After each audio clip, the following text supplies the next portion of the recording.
মাগুরায় আলোচিত শিশু আসিয়ার ধর্ষণ মামলার প্রধান আসামি হিটু শেখের ডিএনএ পরীক্ষায় ধর্ষণে জড়িত থাকার বিষয়টি শনাক্ত হয়েছে। বাকি আসামিদের সম্পৃক্ততার তদন্ত চলছে।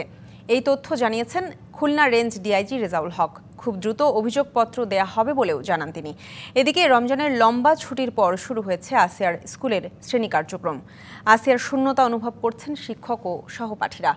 পাশবিকতায় জড়িতদের দ্রুত শাস্তির দাবি করেছেন আসিয়ার শিক্ষক, সহপাঠী ও স্থানীয়রা। গত ৬ মার্চ বড় বোনের বাড়িতে বেড়াতে গিয়ে ধর্ষণের শিকার হয় শিশু আসিয়া। ১৩ মার্চ চিকিৎসাধীন অবস্থায় ঢাকা সামরিক হাসপাতালে মৃত্যু হয় তার। এই ঘটনায় শিশুটির মা বাদী হয়ে মাগুরা থানায় মামলা করে।